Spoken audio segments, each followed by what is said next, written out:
Welcome to Kansas Ag Report. I'm Ken Rogers. On this week's program, it's our monthly conversation with Dr. Roger McEowen from the Washburn School of Law. We have three different subjects we're going to talk about that could impact your farm, ranch, or just daily lives. So stay tuned for that. We'll also have updates from the Kansas Farm Bureau, Kansas Corn, as well as Kansas Wheat, and the weekly update from the Kansas Livestock Association and market information from Pinion. Kansas Ag Report brought to you in part by the Kansas Soybean Commission, the Soybean Checkoff, progress powered by Kansas farmers. Kansas Farm Bureau, a grassroots ag organization representing the state's farm and ranch families since 1919, kfb.org. And the Kansas Wheat Commission, lending in the adoption of profitable innovations from wheat. Online at kswheat.com.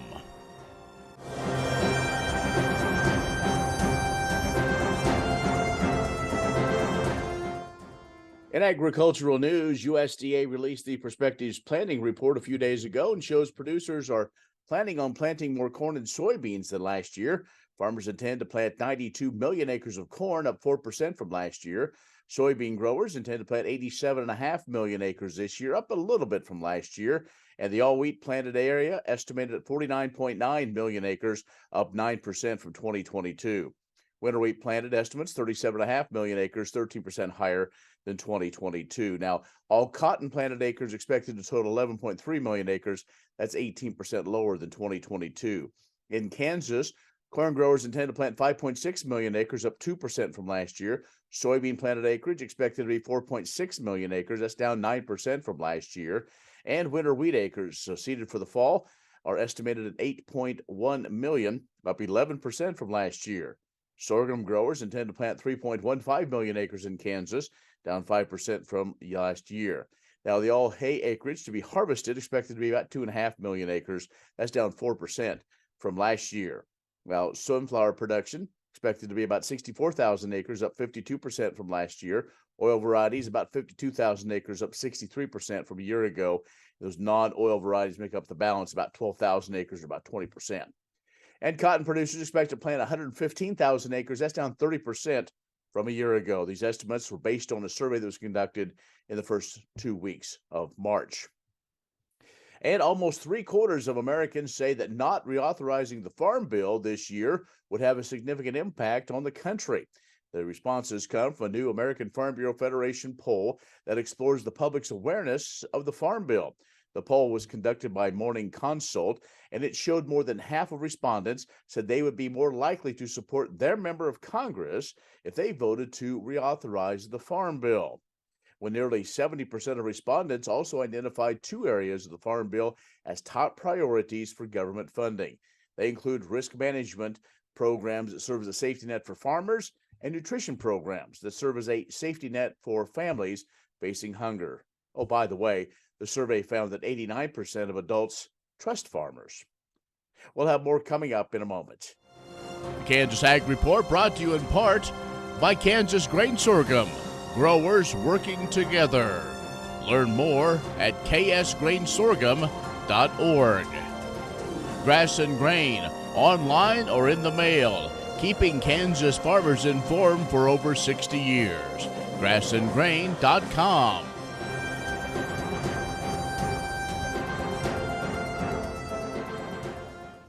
And we're joined once again by Dr. Roger McEowen, who Ag Law and Tax Specialist at the Washburn School of Law, to talk about different things in the court system that's affecting agriculture. Dr. McEowen, always good to see you. Good to be with you, Ken.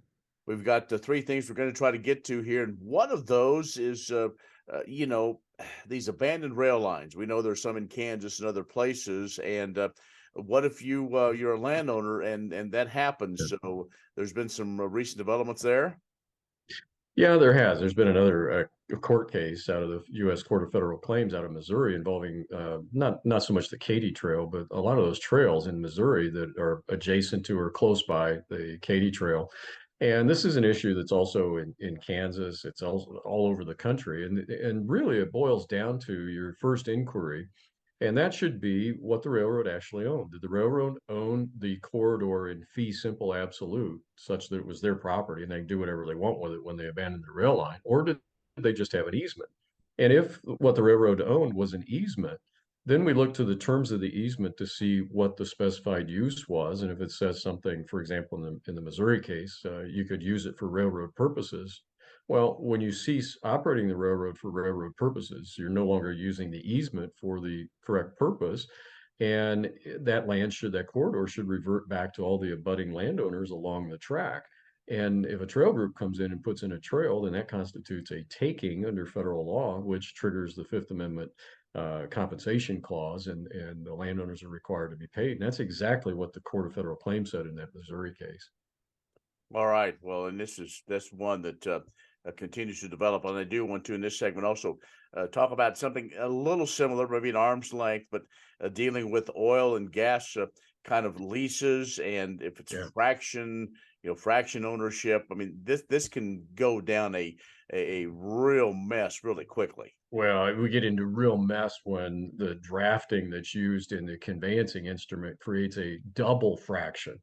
Like what was involved in a recent Texas case was half of an eighth was the amount of the minerals that the transferor reserved, the landowner reserved a half of an eighth. Well, this was back in 1924, and we're talking about this in 2023 because for the past 10 years, they've been litigating this in Texas as to what that double fraction meant, what was actually reserved. Well, the original owner and buyer thought that meant a half of the mineral interest was reserved. In other words, 1/8 meant one. And for many years, up till about 1970, an eighth was treated the same thing as that's one. That's my full interest. I have an eighth interest in the royalty. That's what everybody got. Well, in the 1970s, things started to change. Negotiations got better between landowners. They got more bargaining power. And not always did they reserve an eighth. They were able to reserve maybe a fourth or a third. And so an eighth meant an eighth. It no longer meant one. Well, all the parties up until about 10 years ago had treated that 1/8 as half. So half of the mineral interest was reserved, a half of it was transferred. And here comes along a subsequent transferee and said, no, you reserved half of an eighth, which is a 16th, and you gave away 15/16. Now, what was at issue was $44 million. And so it gets into the court interpreting that, and they said, well, there's this whole this state misconception theory has been out there. But we're going to say that they actually reserved in this instance a half of the minerals, and so an eighth didn't mean an eighth; it meant a half. Now, I don't think the Kansas courts may not necessarily go that way. They tend to historically look at the instruments in oil and gas documents pretty closely, and if you say a half of an eighth, you mean a half of an eighth. But this is not something that we want to get into litigation on. So the lesson here is for the drafters of these instruments: be clear. Avoid double fractions. And the issue can come up, Ken, even in a will or a trust where you're leaving that interest in the minerals and you use a double fraction clause, and it can create problems with heirs. So let's stay away from those. Okay. Dr. Roger McEowen, the Ag and Tax Law Specialist at Washburn School of Law, is joining us. Let's take a break, come back with more in just a moment.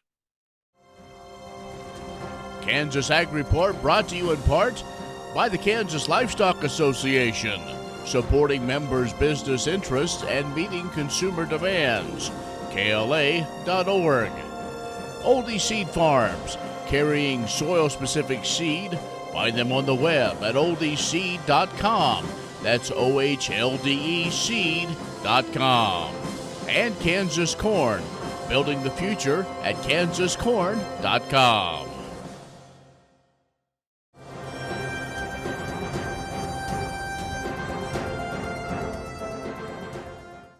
And our guest is Dr. Roger McEowen for our April conversation. We do talk with him every month about the different things with agriculture in the courtroom and the court system. And Dr. McEowen, let's talk about adverse possession. And that is another one that could be very tricky as we go through generational changes of ownership. Yeah, it comes up often with respect to agricultural land, and we get a fence that's in the wrong place, or we think that we know where a boundary is, and it turns out that's not the actual boundary between adjacent tracts of property. But the thing about adverse possession is the word adverse. If I want to adversely possess land that I know is yours and you know it's yours and you don't do anything to boot me off, Kansas rules say, well, if you sit on your rights for 15 years and don't assert it, then I can take your property from you. That's the adverse possession statute in Kansas. But adverse means we know where the boundary is, and we both know that my possession of your property is incorrect. What came up recently was a Wyoming case involving what's known as a fence of convenience. And this was a fence that was treated as a boundary fence, but it was placed in an area where they could actually build the fence. On the surveyed boundary were canyons and high cliffs and rocks and water and timber, and it just did not make any sense to put a fence there. So they moved it over a bit. Now, this is a big ranch in Wyoming, and so the disputed strip, we're not talking about a fraction of an acre. We're talking about 100 acres that the one party that it benefited claimed they owned it now by adverse possession after 10 years, the Wyoming statute. And the court said, no, adverse means adverse. Both you guys knew where the property line was at. You willingly put the fence there. You knew it wasn't going to be treated as the actual boundary fence. You can't have adverse possession in that situation where it's just merely a fence of convenience. Wow.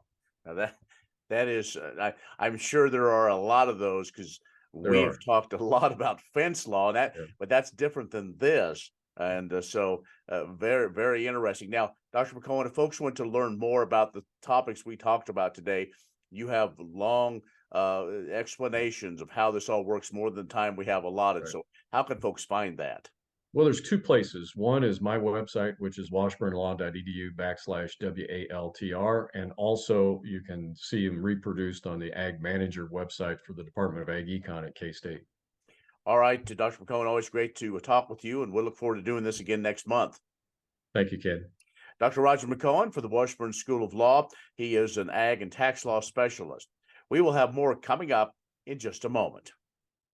Imagine turning soybean oil, used cooking oils, and waste animal fats into fuel so amazing it drives U.S. jobs and our economy forward.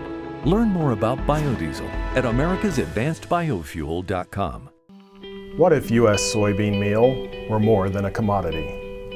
If seed companies and the soybean checkoff built a better variety? That future is here. The time is now. To meet end-user demands, the soybean checkoff is investing in the compositional quality of soybeans, including meal. A message from the Kansas Soybean Commission, the Soybean Checkoff. Progress powered by Kansas farmers. Ryan and Ashley Stainbrook operate a fourth-generation farm, Stony Point Farms, in Lynn and Miami counties. The family manages 2,000 acres of row crops and runs 40 head of commercial cattle used in the production of show steers and heifers. Stony Point Seed is the family retail business, which provides seed, chemical, liquid fertilizer, feed, precision planting equipment, and veterinary supplies to more than 300 farmers, ranchers, and livestock youth. Ryan has been active on the Lynn County Farm Bureau Board for 4 years, serving as president for the last 3. He helped develop Lynn County Ag Day, a locally held mini farm show, which provided chemical education to farmers and livestock nutrition education to 4-H youth. This program received a Horizon Award from Kansas Farm Bureau. The board recently developed a local benefit card that raises money for FFA, local businesses, and builds upon Farm Bureau philanthropic activities. The Stainbrook family feels county farm bureaus and Kansas Farm Bureau can provide positive changes for agriculture and Kansas through programs, education, and empowering local communities.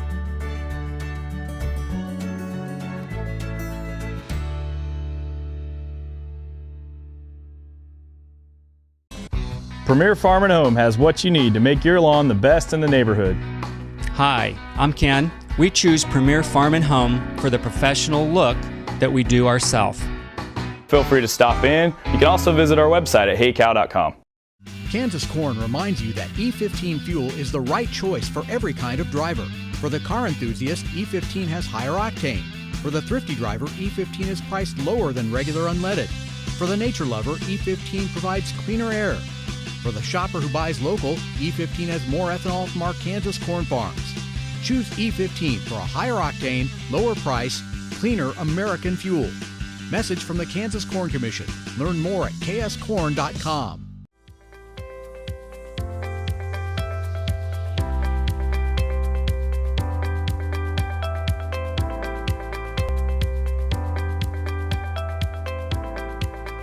Hi, my name is Rachel and I'm an agronomist at K-State, and today we're going to talk about critical growth stages of corn. So you might be wondering why we care about what's happening to a corn plant when it's only a foot tall. Well, if you look at these two ears, you can see the difference between a corn plant that was taken very good care of during the season and one that had some issues during some critical parts of its development. Which one would you want to harvest if you were a farmer? I think I'd want to harvest this one, which is why we care about all these growth stages that we're going to talk about. And the first key stage is when it first comes out of the ground. That's VE. The vegetative emergence is what that stands for. Basically, that's when that corn plant first pops out of the ground, and that's when its life starts. So at that point, we want all of the corn plants to be coming up out of the ground at the same time, because if they don't come out of the ground at the same time, some of them are older or younger, which means that during pollination, which we'll talk about in a minute, but they wouldn't be pollinating at the same time, which means you may not have enough pollen to fill those ears. When we get to V5, like this plant here, this is a V5 plant, and V5 is important because during this time, the stem in corn first comes above the ground, which is kind of strange to think about. But this plant, as a V5 plant, everything you see here is all leaves. The stem is very, very small. At V5 is when that stem starts to have its growth spurt, and the stem actually starts growing above the ground. This is important because once that stem comes above the ground, anything that damages this plant can do permanent damage to that plant when we start looking at ear development. So that's really, really important. If we come over here, we can see some other stages of corn that we're going to be looking at. This plant is V12, which, if you'll recall, means it has 12 collared leaves. At this point, the ears are really starting to develop inside of this plant. We can't see them yet, but it's already determining how many kernels are going to be on each of those ears. Between V5 and V12, nitrogen fertilizer is something that's really important. The plant starts growing a lot, and these green leaves, there's a lot of nitrogen that's in these leaves, which means fertilizer is really important during this time. After plants get to be about this big, weeds aren't as much of a concern because the leaves start taking up more of the light, which means less of it can reach the ground, and weeds aren't as competitive at that point. So this plant will continue growing until we see a tassel popping out the top and silks coming out of our ears. When we see silks coming out of our ears, we know that we've reached R1, reproductive 1, the first stage of the reproductive cycle. We can see on this tassel, actually, we have some anthers that have popped out of this corn tassel and are dropping pollen. So what happens is this pollen lands on the ear, pollination, and then it fertilizes. But if we look at these silks, if you could be here and touch these corn silks with me, you would feel that they are very moist. There's a lot of water in these corn silks. They're over 90% water, actually. So if this plant is stressed and doesn't have enough water during R1, those silks will dry out and they won't be able to do their job. So that's why at R1, farmers, if they can irrigate, might put water on, because that will help make sure that our ears have enough water to do their job effectively. And if you'll remember that ear we had before, those two ears, looking at all these different stages, we know that each of them is important because it impacts what the farmer sees at the end of the season.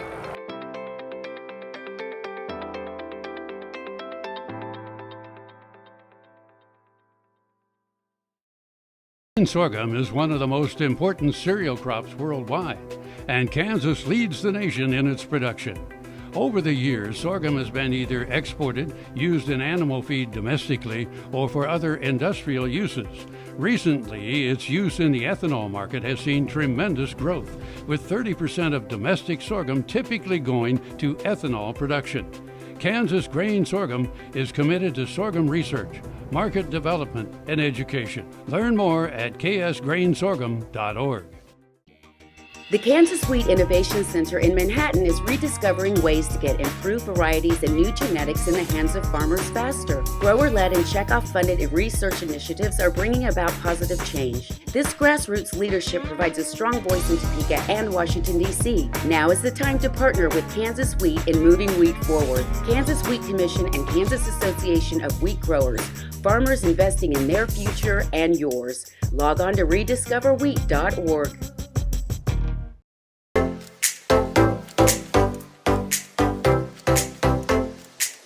As wheat commissioners, we are challenged with and charged with education, market development, and research. U.S. Wheat Technical Services are an extremely important part of our outreach to customers and service to customers around the world. We got a first-hand look at it by milling most of the 6 classes of wheat that the U.S. produces, and it's used domestically and on the international scene in a very competitive way.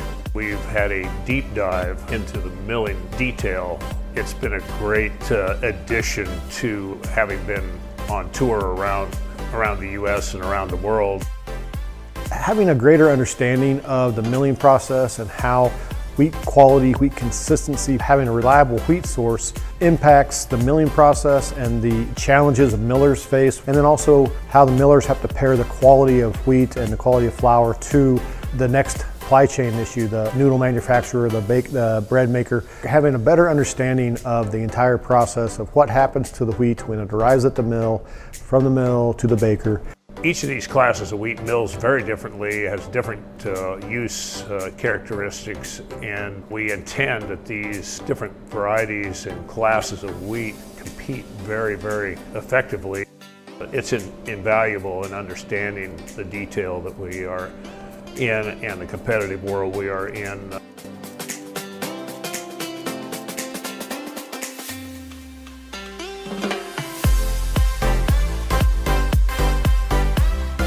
What does a brighter, more sustainable future look like in our cities and towns, and how do we get there?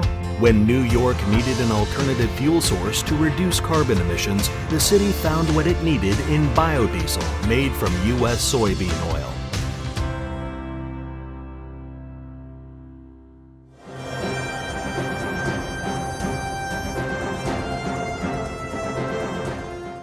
Healthcare professionals are a trusted source for nutrition information, yet they typically do not receive education on how food is raised and grown.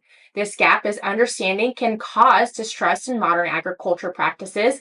Educational presentations to future health professionals like dietetic interns can help bridge the gap and prepare them for questions about food production they likely will face when working with patients and clients.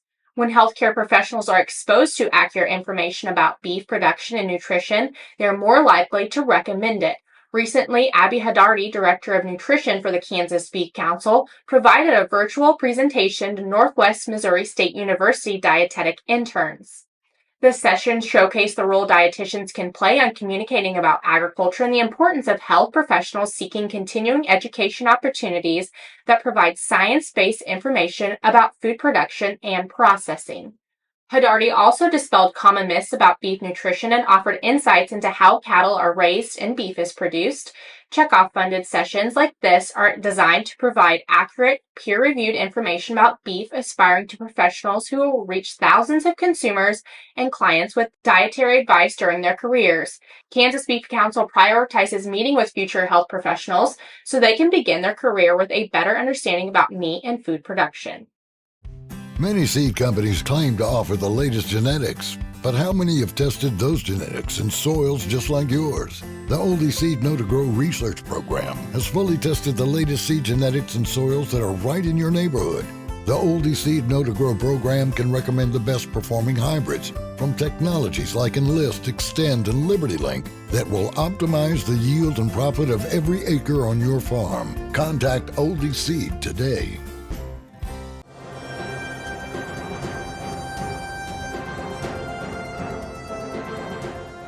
Good morning, this is Jake McCall with Pinion Ag. We ended up last week with both the planting intentions and quarterly stocks reports out on Friday. Starting with prospective planting, the USDA estimates corn at 92 million acres, up about 1 million from trade expectations, and over 3 million acres up from last year. Soybeans are seen at 87.5 million acres, which was slightly down from expectations, and all wheat was called at 49.9 million acres, up about 1 million over trade estimates and over 4 million acres larger than last year's planted area. On the quarterly stocks report, we saw corn at 7.401 billion bushels, down from the trade guess of 7.47. Beans were estimated at 1.685, down from a 1.742 trade average, and wheat was called at 0.946 billion bushels, which was up from a trade average of 0.934 billion. Overall, that report was called bullish old crop grains on tighter corn and bean stocks, while the planting intentions were up for debate as we look forward to the spring weather and how that affects farmers getting crops in the ground. On Monday, we had our first winter wheat condition report that saw just 28% of U.S. winter wheat rated good to excellent, which is the lowest reading in the past 4 decades. The condition index score, which has been taken since 1987, was stated at 279, which ties last year's crop for the second lowest on record. This is led by Kansas as we continue to see harsh drought conditions to the west. The cattle markets have seen a recovery over the past week and a half, led predominantly by a strengthening cash trade for fat cattle that has been seen approaching 170 per hundredweight as packers compete for smaller numbers of cattle while box beef remains strong. In other markets, Saudi oil producers announced a surprise cut in production, which led to a strong rally for crude on Monday, and the dollar continues to work steadily lower as traders try to forecast U.S. monetary policy. If you have any questions or are looking for guidance on your marketing plans, feel free to give us a call at 888-452-8751. I'm Jake McCall with Pinion Ag, and I hope you have a safe and productive day. That's our show this week. Be social with us online, KansasAgReport.net, or our social media channels. I'm Ken Rogers. Thanks for watching. We'll see you next week. Kansas Corn reminds you that E15 fuel is the right choice for every kind of driver. For the car enthusiast, E15 has higher octane. For the thrifty driver, E15 is priced lower than regular unleaded. For the nature lover, E15 provides cleaner air. For the shopper who buys local, E15 has more ethanol from our Kansas corn farms. Choose E15 for a higher octane, lower price, cleaner American fuel. Message from the Kansas Corn Commission. Learn more at kscorn.com. The Kansas Wheat Innovation Center in Manhattan is rediscovering ways to get improved varieties and new genetics in the hands of farmers faster. Grower-led and checkoff-funded research initiatives are bringing about positive change. This grassroots leadership provides a strong voice in Topeka and Washington, D.C. Now is the time to partner with Kansas Wheat in moving wheat forward. Kansas Wheat Commission and Kansas Association of Wheat Growers. Farmers investing in their future and yours. Log on to rediscoverwheat.org.